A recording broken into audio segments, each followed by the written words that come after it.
Hey, video diary. So I am back up on my deck because it's warm today, and over the last couple days I have witnessed apparent drug transactions, and just happened a few minutes ago as I was walking back to my place here. A couple of white guys in tank tops and tattoos, just eyeballing me.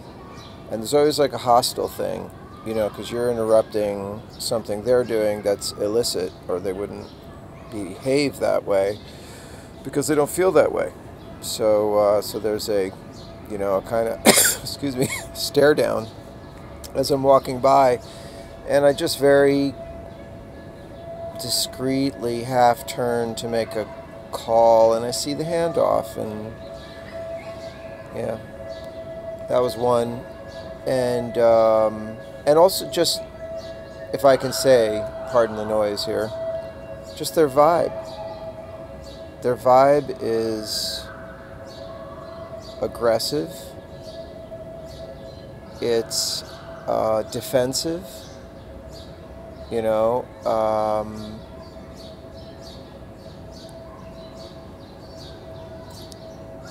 It has, like their wide stance. They have this sort of like cocky thing going on, and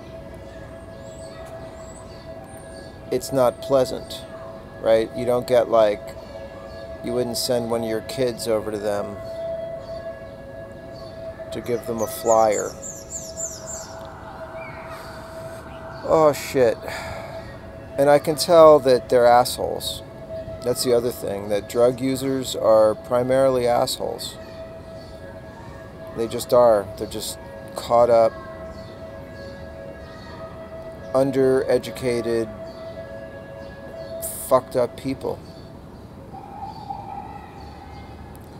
Prove me wrong. The other deal, this was weird, is I was walking down the street, right on my street, two young guys, early 20s at most, maybe late teens, see me, and again, the eyeball, the thing where they do like a stare down. I think it's just it's a human thing that when you're doing something, you've got your dick out, you're gonna chicken neck at anybody who's looking over at what you're not supposed to be doing. So it immediately gets me, just walking right into it. And it happens to be on the stoop of people I know, and the lady walks out with her adorable dog, and all of a sudden these little thuglets turn into sweet kids. And this is just as I'm walking by. They're like, "Oh, they're so cute. Oh, what's his name? Oh, it's a her. What's her name? Oh." And these were white kids too. Even though there's a project and there's plenty of dealing going on with the African American drug dealers. I don't know what else to say, Latino and African Americans.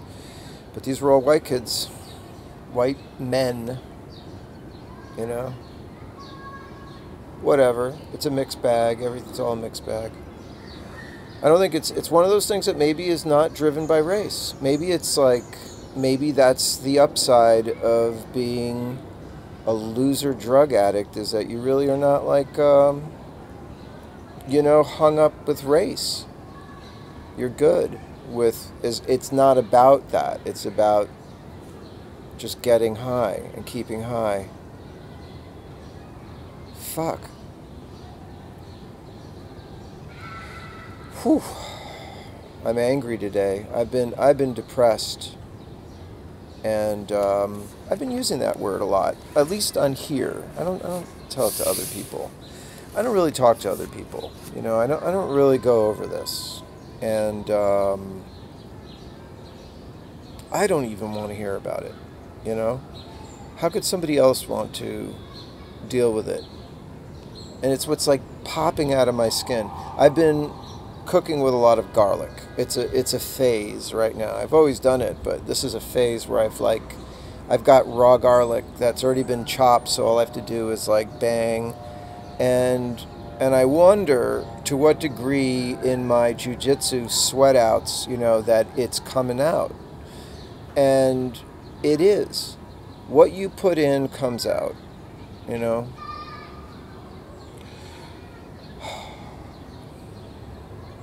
I'm putting a lot of pressure on myself too to let me put it this way. I acknowledge that there's an expectation that I get over this. Take that for the language in which I state it. It's like someone just said it to me, like, well, is it today? Is it less, you know? And it's a valid question. You know, people don't want to deal with, like, they want to laugh at jokes, and they want to, like, you know, they want to have fun. They don't want to hear your tragic nightmare. And my life is not like that. My general, you know, like, disposition is not that way. But this has made me different.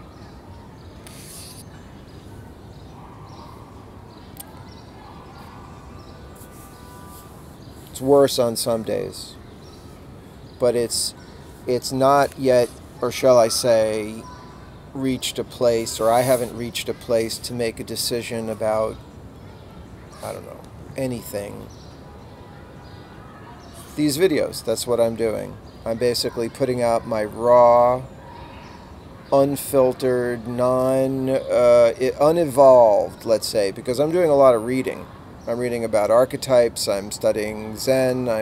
If that's possible.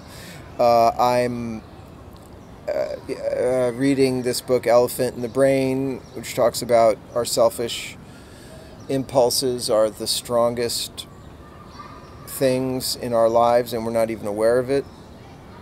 So, there's a lot that I'm reflecting on that feels true. You know, that I, when I encounter it, I really do understand that. But I want to, like, get to this ground, you know, where I find the truth of why this is so devastating to me. I guess that's all I can do. You know, I cannot speak for society, even though I am one member. And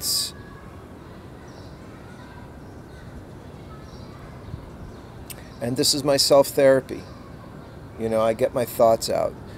But there's a reason why I'm pissed off at these assholes when I see them doing their drug, you know, knowing that they're going to get high on stuff like heroin, speed, crack.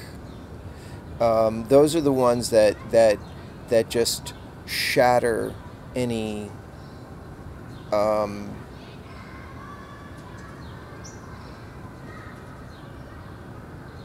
health, you know. Is that I think that's a fair way of saying that. We can't undervalue that in any way.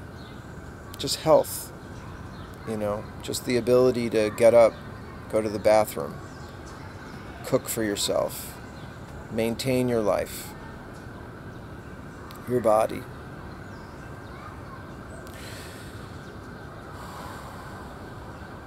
Yeah, and just the rage I feel when I see people who are harming their bodies. You know, because they're oftentimes otherwise fit, youngish people, you know, that have everything going for them, except they have veered onto this artificial religion called drugs, and it's very webbed up, because it's webbed up in a relationship. Probably it's webbed up in how they're making money, or they're on a downward spiral, because that spiral could take a minute. You know, you could stretch it out for 2 years. You know, I think it's about people not taking responsibility for themselves, for your intellect, for your body, for the creations that you've made, your children.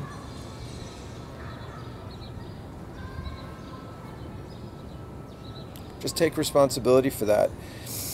I don't know, maybe, you know, for me, drug use was about having fun, like just getting out into places, exploration, you know. And I want to say that I did it with people, but I didn't. I acted like these people, but I was, you know, doing some mushrooms, or, you know, I was into psychedelics. I was into what kind of guitar playing I would do. You know, it never fucked me up to a point where I passed out or I did something terrible. And it's not something you do often. It was very spiritual. To me, I would sit and I had even like these same beads. These are my like counting beads that I've had since I was 17. You know, it was important. It was a good. That's what I mean. Like sometimes like some kind of drug taking might be good. But this shit,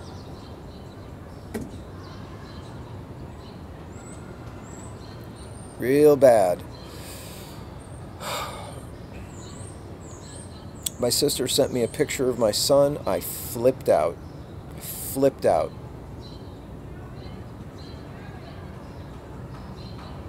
Beautiful, healthy, alive, into his eyes. A son I raised to be a great person, who was a great person.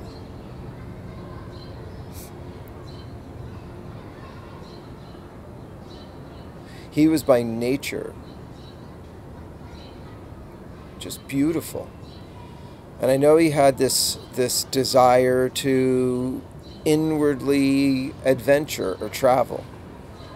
My point is that's no excuse. That's no fucking excuse for this, for taking heroin. There's, you know, maybe when he was 14 or 15 and he just was with his friends and completely deluded himself into its safety, but not when he was 23. After what we had been through together, the years of communicating and love and care. And I didn't care what he ended up doing, you know? I didn't care. As long as he was happy and engaged.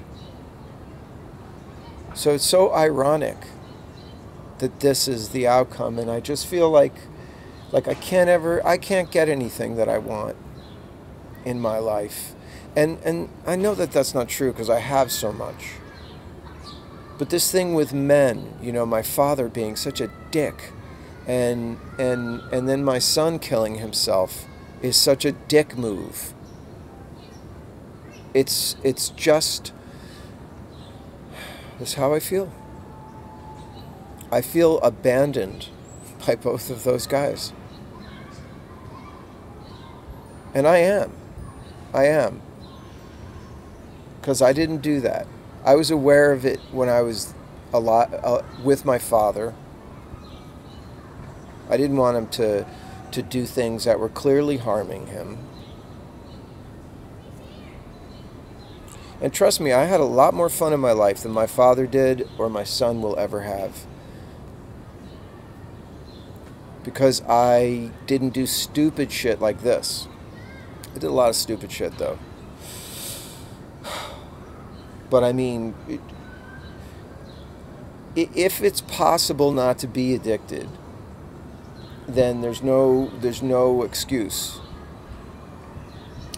Because it's the use of it is suicidal all the time. All the time you're using it.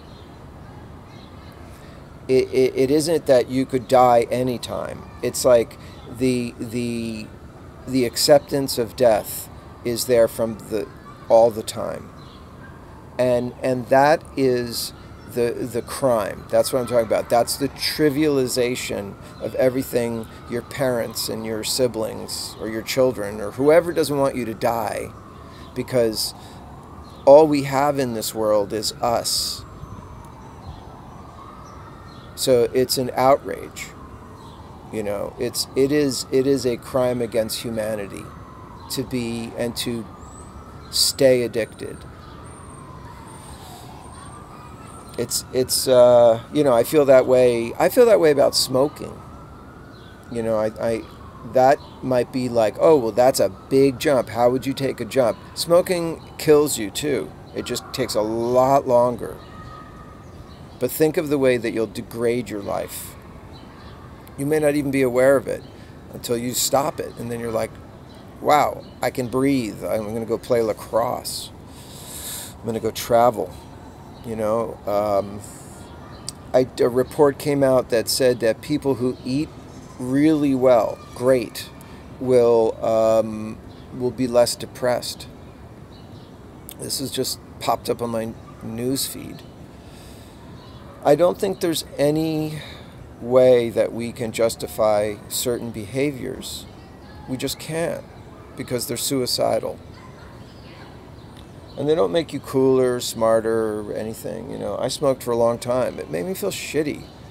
I just couldn't quit because I was addicted. I mean, let me say I quit many times. But I was also refused to have my life be taken over by that for my whole life. I would rather have fought against it and failed than have given up and said, fuck it, I'll just get worn out and sick. It's bullshit. And this other kind of drug use is the same thing. It's just super fast. I'm really disgusted. I'm so disgusted by this. You know, the pushing the needle into you, the squirting that, whatever that shit is. You know, the changing of you.